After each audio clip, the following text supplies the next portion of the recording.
बिस्मिल्लाहिर्रहमानिर्रहीम।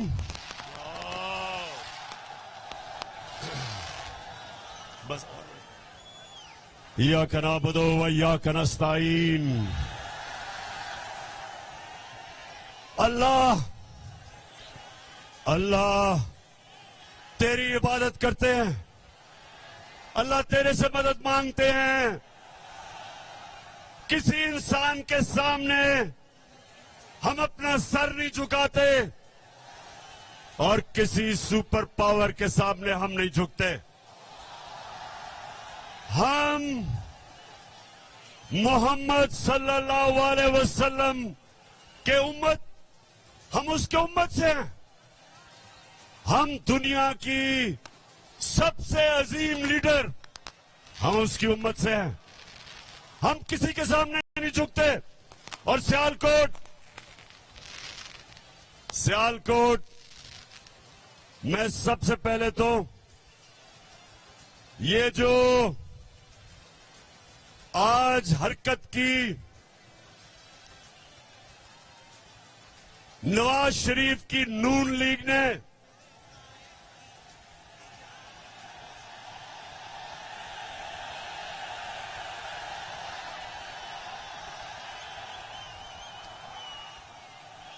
नवाज शरीफ जितने बड़े बुज़दिल तुम हो उतनी तुम्हारी पार्टी है। हमने एक दफा सियालकोट, हमने एक दफा नहीं कोशिश की इनके जलसे रोकने की या इनकी लॉन्ग मार्च रोकने की। हर 3 महीने के बाद ये गवर्नमेंट गिराने आते थे और तुम्हारे साथ एक तो इस मुल्क की बड़ी बीमारी जरदारी भी था और उसके अलावा जो डीजल के परमिट बेचने वाला वो भी था।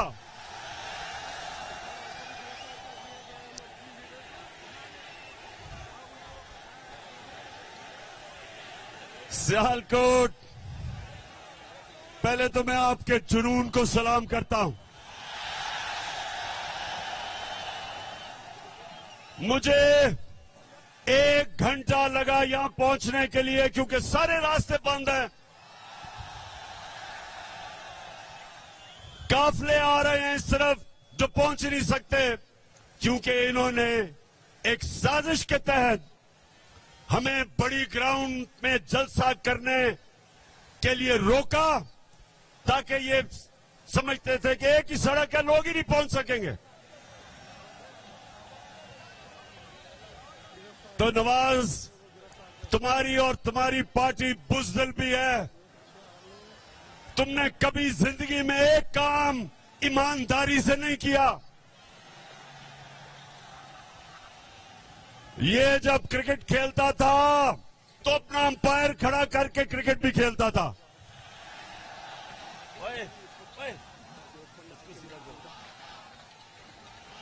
ये वो आदमी है, ना इसने बिजनेस ईमानदारी से की, ना ये इलेक्शन ईमानदारी से लड़ता है,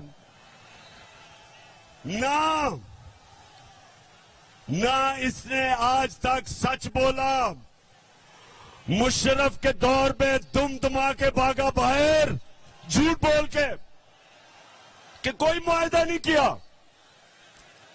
और इस बारी कहता जी मैं बहुत बीमार हूं, मरने वाला हूं, खुदा के वास्ते मुझे बाहर भेज दो। और जो इसने एक्टिंग की, बॉलीवुड में इसको रोल मिल सकता है।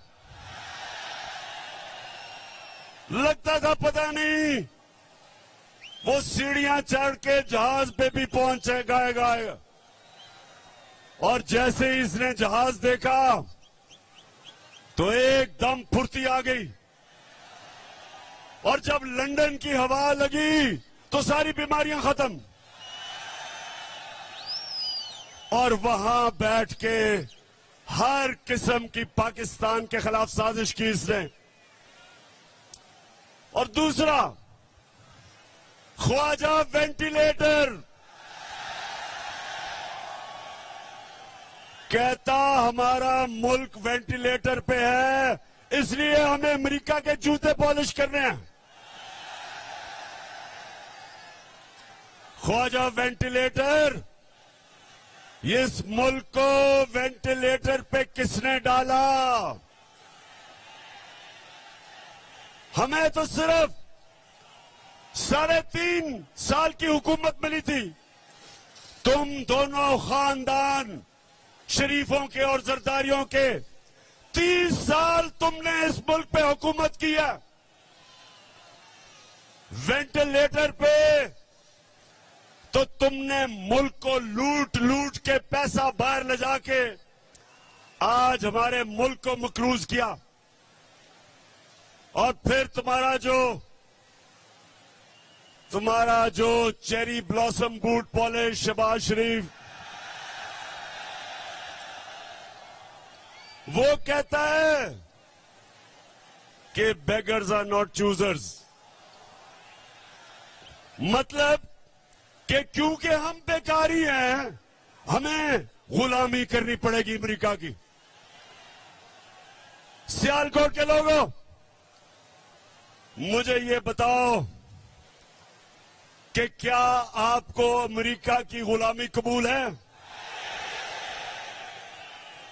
आप सबको और मेरे पाकिस्तानियों को इसलिए ना अमेरिका ना किसी की गुलामी कबूल इसलिए नहीं क्योंकि हम मोहम्मद सल्लल्लाहु अलैहि वसल्लम के उम्मती हैं। हम अल्लाह के सिवा, हमारा तो दावा है कि ला इलाहा इल्लल्लाह, अल्लाह तेरे सिवा किसी के सामने नहीं हम झुकते। और जब मुसलमान नौजवानों किसी के सामने झुकता है तो वो सबसे बड़ा शिर्क समझा जाता है इस्लाम में। हमें ला इलाहा इल्लल्लाह गैरत देता है, हमें गैरतमंद कौम है। हम इन चोरों डाकों की तरह किसी की गुलामी कबूल नहीं करते। जरा अपना ध्यान रखना, गिरना पड़ना वहां से। अच्छा, सियालकोट इन्होंने कोशिश की आपको रोकने के लिए। नवाज शरीफ, तुम और 3 स्टूडेंट सुन लो, मेरी आज गौर से बात सुन लो। आज तक दुनिया की तारीख में कभी कोई इनकलाब को नहीं रोक सका। ये सियासत नहीं हो रही, ये इनकलाब आ रहा है। कौम आज तहरीक पाकिस्तान के बाद दूसरी आजादी की तहरीक के लिए तैयार है। अपनी हकीकी आजादी के लिए कौम बाहर निकल रही है और इसको ना तुम रोक सकते हो गीदड़ नवाज लंदन में बैठ के, ना ये तुम्हारा बूट पॉलिश करने वाला मुजरिम भाई रोक सकता है, ना उसका करप्ट बेटा रोक सकता है, और ना वो 18 कत्ल करने वाला इंटीरियर मिनिस्टर रोक सकता है। इसको कोई ताकत नहीं रोक सकती। और आज गौर से सुन लो, हम हमेशा,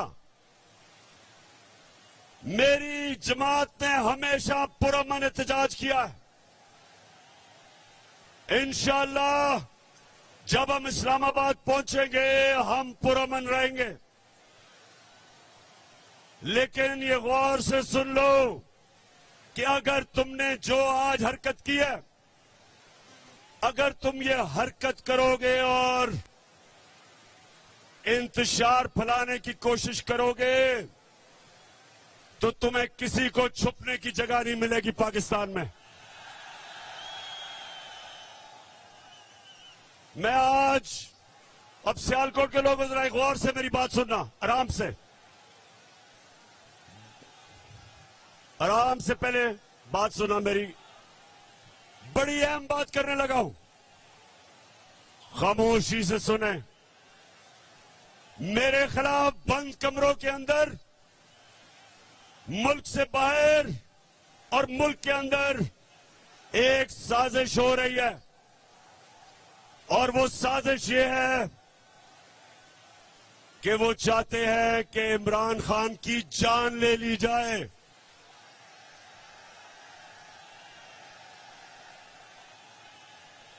सुन ले जरा, ये साजिश का मुझे पहले पता था, और मुझे चंद दिन पहले मुझे पूरा इल्म हो चुका है। तो पहले जरा गौर से सुने मैं क्या किया। मैंने, नौजवानों, मैंने एक वीडियो रिकॉर्ड करवाई है।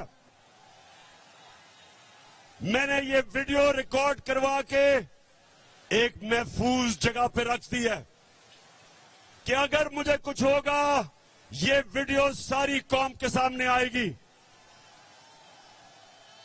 और इस वीडियो में मैंने पिछली गर्मियों से जो ये मेरे खिलाफ साजिश हुई, जो इस साजिश में मुलव्वस है, मैंने एक एक का नाम लिया इस वीडियो में।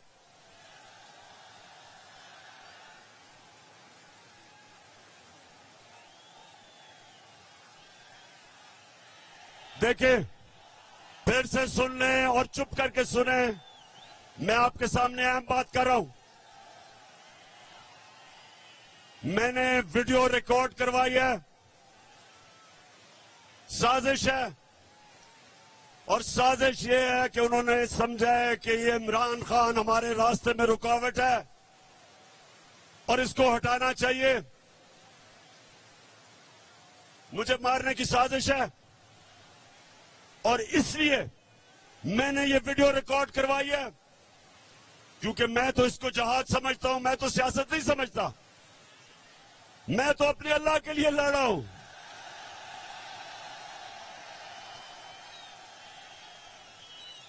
लेकिन मैं ये चाहता हूं कि अगर मुझे कुछ होगा तो मैं अपने सारे पाकिस्तानियों को चाहता हूं कि आपको पता चले कि कौन कौन इस साजिश में मुलव्वस था।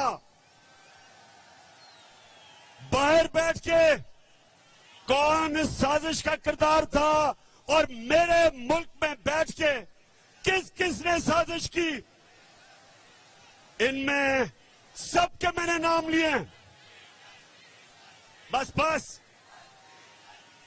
इनमें सारों के मैंने नाम लिए हैं जिन्होंने ये प्लानिंग की, और एक एक का नाम मैंने कहा कि ये मेरे दिल पे लिखा हुआ है कि इन्होंने कैसे पूरी प्लानिंग करके एक बैरूनी मुल्क साजिश, जिसमें ये सारा इस मुल्क का करप्ट टोला उसके साथ मिलके, और कौन कौन मजीद लोग इनके साथ थे, इन्होंने जो मेरी गवर्नमेंट गिराई है और जो आगे ये करने जा रहे हैं।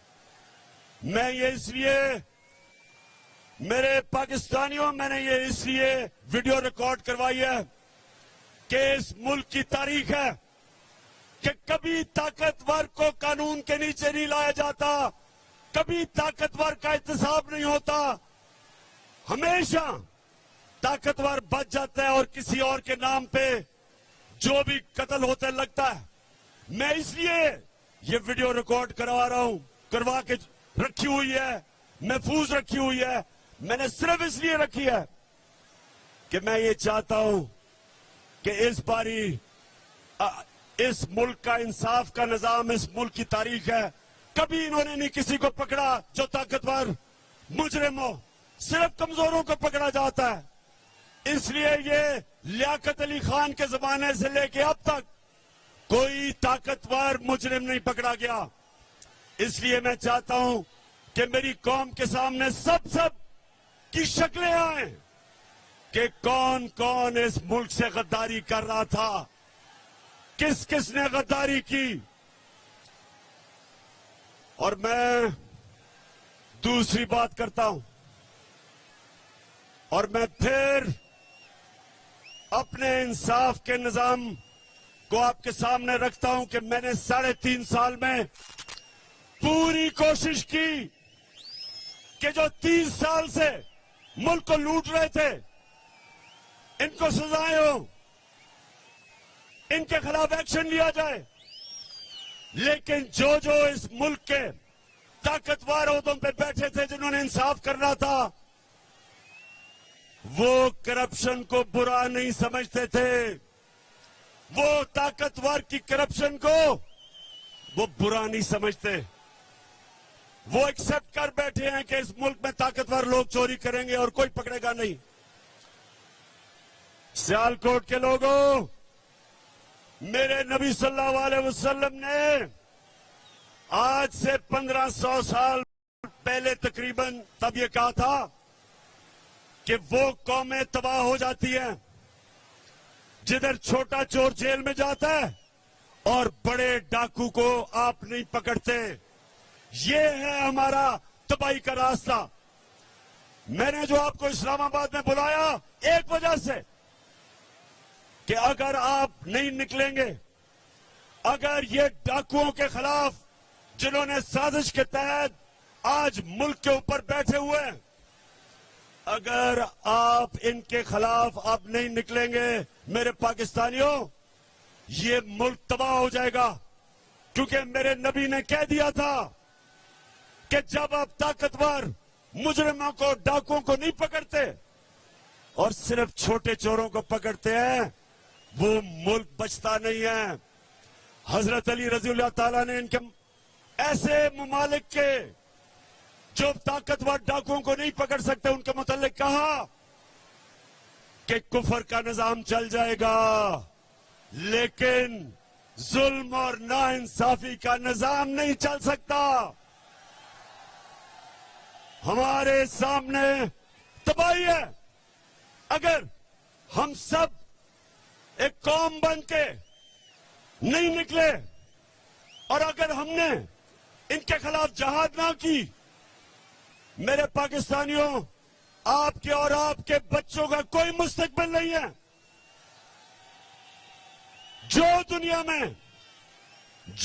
दुनिया में अमीर तरीन मुल्क है, उधर सबसे बड़ी चीज क्या है कि ताकतवर कानून के नीचे, जिसको रूल ऑफ लॉ कहते हैं, कानून की हुक्मरानी जिसको कहते हैं, जो नबी सल्लल्लाहु अलैहि वसल्लम ने मदीना की रियासत में सबसे पहले उन्होंने कहा कि मेरी बेटी भी जुर्म करेगी तो उसको सजा मिलेगी।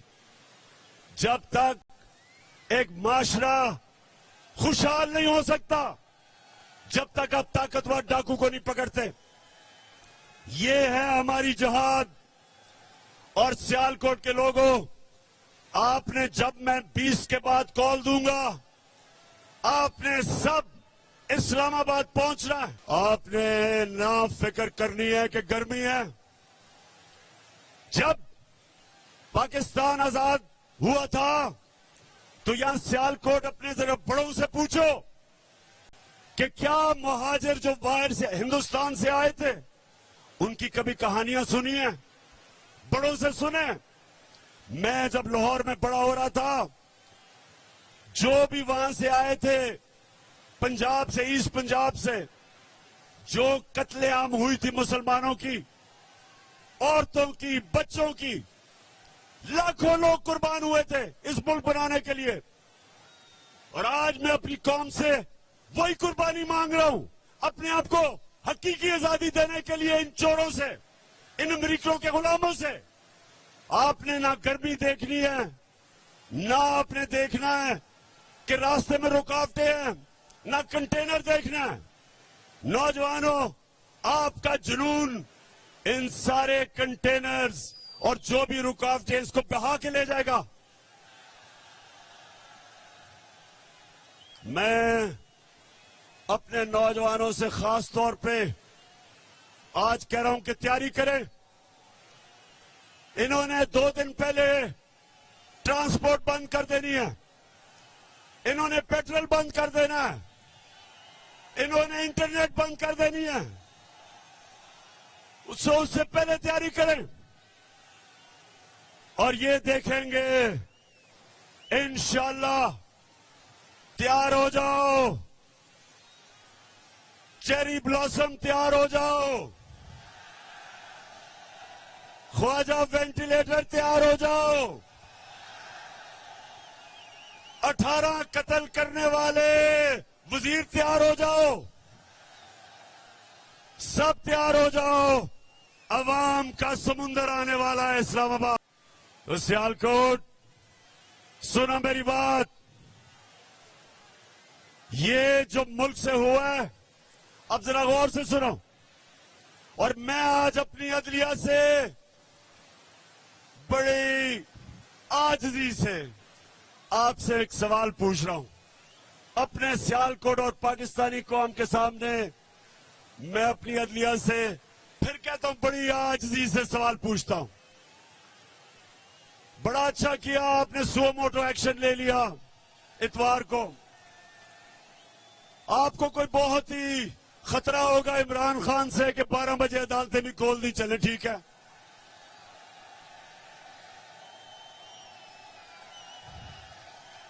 बहुत खतरनाक हूं मैं, बहुत ही बड़ा, मैं कोई मुल्क से गद्दारी करने जा रहा था कि रात के 12 बजे अदालतें खोल दी। आज जी से अपनी अदलिया से पूछता हूं और बड़ा मासूमाना सा सवाल है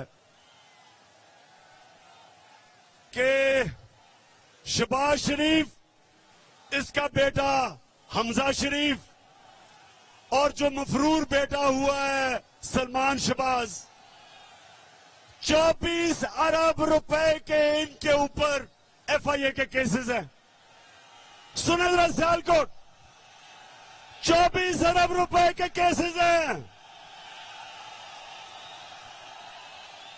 प्राइम मिनिस्टर पे, चीफ मिनिस्टर पे और जो भाई भगोड़ा हो चुका है, 24 अरब रुपए का मतलब, 24 अरब रुपए का मतलब कि 2400 करोड़ रुपए के इनके ऊपर करप्शन के केसेस हैं। अब मैं ये सवाल पूछता हूं कि मुझे दुनिया में एक मुल्क बता दो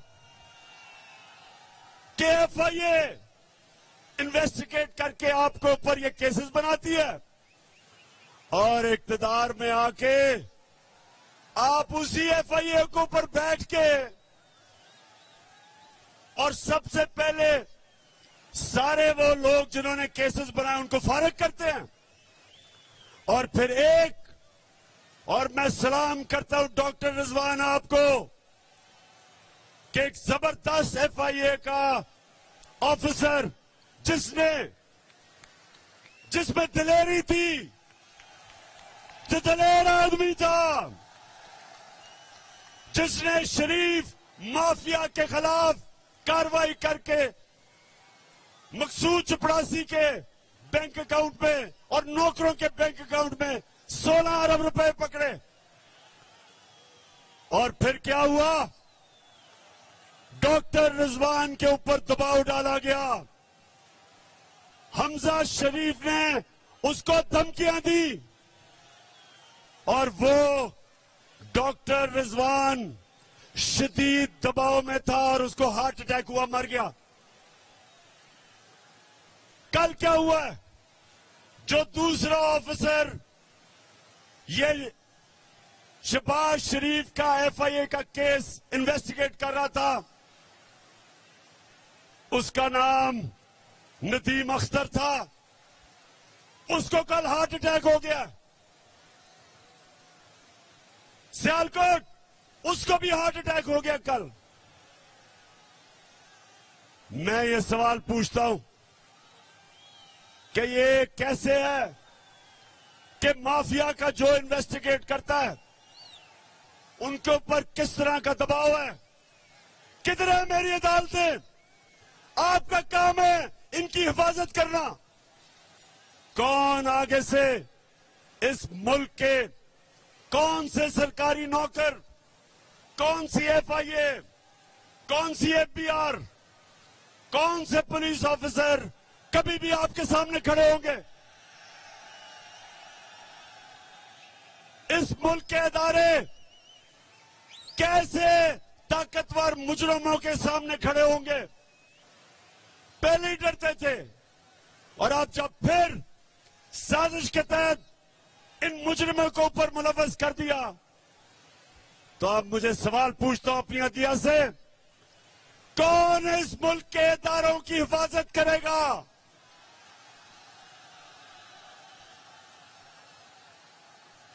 मैं बड़ी आजी से अपनी अदालतों से पूछता हूं कि ये आपके सामने हमारी मुल्क की तबाही हो रही है। जब इदारे खत्म होते हैं, मुल्क तबाह हो जाता है। और मैं फिर ये अगला सवाल पूछता हूं कि ये जो हमारे जेलों में छोटे चोर भरे हुए हैं, उनका क्या ये कसूर है कि वो छोटे चोर हैं? क्या सबक ये मिल रहा है कि मुल्क पे डाका मारो तो बड़ा डाका मारो, नहीं तो जेल में चले जाओगे? मैं आज, अगर आपने इनको नहीं पकड़ना, तो मैं आज फिर से कहता हूं कि पाकिस्तान के जेल खोल दें, ये गरीबों को बाहर निकालें, जो बेरोजगारी में चोरी करते हैं, घर में बच्चे भूखे हैं, उनको बाहर निकाल दें। इन सारों की, इन गरीब चोरों की मिला के भी जो चोरी है, वो एक मकसूद चपरासी के जो 4 अरब आए थे बैंक में, उससे कम है। ये जुल्म का निजाम है। इसके मुतालिक हजरत अली ने कहा था, फिर से मैं बताता हूं कि कुफर का निजाम चल जाएगा, लेकिन नाइंसाफी और जुल्म का निजाम नहीं चल सकता। मैं आखिर में सिर्फ 2 बातें करना चाहता हूं।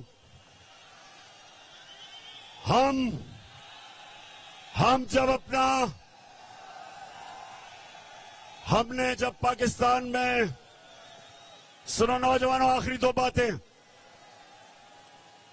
जो हमें मुल्क मिला था 2018 में, और जो हमें जब साजिश करके निकाला गया, तो याद रखें, एक वो मुल्क जिसका दिवालिया हुआ था, उस मुल्क के अंदर, उसको पाकिस्तान का झंडा पकड़ा दो, पाकिस्तान का। अच्छा, सियालकोट, अब सुने, जब हमारी हुकूमत गिराई गई, तो अब अदाद और शुमार आए हैं। याद रखें कि पाकिस्तान की 2004 के बाद सबसे ज्यादा सनती पैदावार हमारे दौर में हुई। शाबाश, शाबाश। ये है जुनून। ये जो जुनून है, ये कीमा के नाम दे के जलसों पे लाके ये नहीं खरीदा जा सकता। और ये ही जुनून इंशाअल्लाह इस्लामाबाद के अंदर वो इनकलाब लेके आएगा जो हमें हकीकी तौर पे आजाद करेगा। तो ये पता चला, अब जो आदाद और शुमार आए मार्च के, सबसे ज्यादा 2004 के बाद पाकिस्तान की सनती पैदावार 10.6, 29% हमारी एक्सपोर्ट बढ़ी, ये भी रिकॉर्ड। 4 फसलों के अंदर रिकॉर्ड हुआ, मकई में, चावल में, गन्ने में और आलू में रिकॉर्ड हुआ। सबसे ज्यादा पैसा हमारे किसानों के पास गया, देहातों में खुशहाली आई। सारे बर्रे सगीर में सबसे ज्यादा रोजगार पाकिस्तान में, हिंदुस्तान से भी ज्यादा। और सबसे बड़ी बात यह कि जो अब अदाद और शुमार आए हैं, पाकिस्तान की जो ग्रोथ रेट है वो तकरीबन 6%, जो रिकॉर्ड है। तो कहने का मकसद यह है कि जब इन्होंने साजिश करके हुकूमत कराई थी, तब पाकिस्तान एक तरक्की के रास्ते पर निकल चुका था। जब से ये आए हैं चोर, रुपया तकरीबन 195 पे पहुंच गया, स्टॉक एक्सचेंज बैठ गई है। महंगाई का हाल ये है कि आज वो किधर हैं, वो किधर हैं, वो मीडिया हाउस किधर हैं जो जाके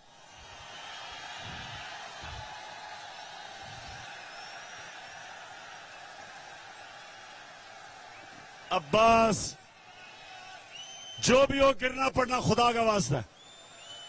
बस बस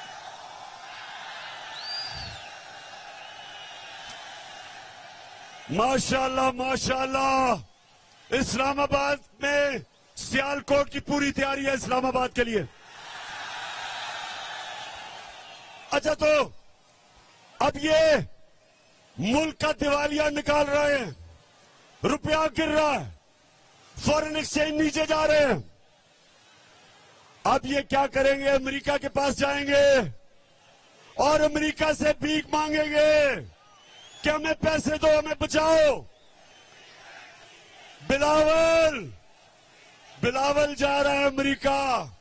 बिलावल, ये याद रखना, उनकी एजेंसीज को पता है कि तुम्हारे बैंक अकाउंट में किधर किधर पैसे हैं, क्योंकि वो सूसकिंड की किताब में वो लिखता है, वे ऑफ द वर्ल्ड की किताब में लिखता है कि उन्होंने अमेरिका की एजेंसीज ने टेप किया कि बिलावल की वालदा उसको बता रही थी कि बिलावल के किधर किधर बैंकों में इनकी चोरी का पैसा पड़ा हुआ है।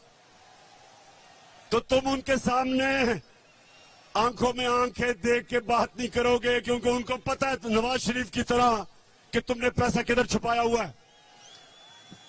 तो पाकिस्तानियों, मैं आखिर में आप सबको इस्लामाबाद आने की सिर्फ एक वजह से आप सबको दावत देता हूं कि जो भी रुकावटें हो जाएं, आपने इसको तहरीके पाकिस्तान की तरह एक अपनी आजादी की जंग समझनी है। मेरे लिए यह जहाद है और यह आपके लिए भी जहाद है। अपनी जहाद के अंदर अपने खौफ की जंजीरें तोड़ दें। जिंदगी मौत अल्लाह के हाथ में, इज्जत अल्लाह के हाथ में, रिस्क अल्लाह के हाथ में। तो फिर डर किस चीज का? डर किस चीज का? आपके सामने खड़ा हूं, आपके सामने वो आदमी खड़ा है जिसको कुरान में अल्लाह कहता है जो लोग ईमान ले आए अल्लाह उनके खौफ दूर कर देता है। कोई खौफ नहीं है, आपको भी कोई खौफ नहीं होना चाहिए। तैयारी करें और इंशाअल्लाह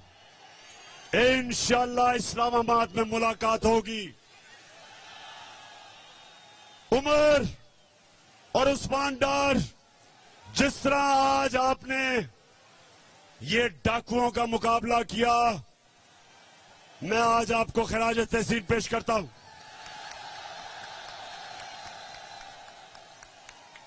तुम्हारी माशाअल्लाह अच्छी ट्रेनिंग की हुई है। धरने में मैंने आपकी ट्रेनिंग करवाई है। हम ट्रेंड हैं, हम तैयार हैं और इंशाअल्लाह उस्मान डार, आप जब नौजवानों को लेके इस्लामाबाद निकलेंगे तो याद रखें कि किसी किस्म की रुकावट से नहीं घबराना, क्योंकि आपका कप्तान किसी चीज से नहीं घबराता।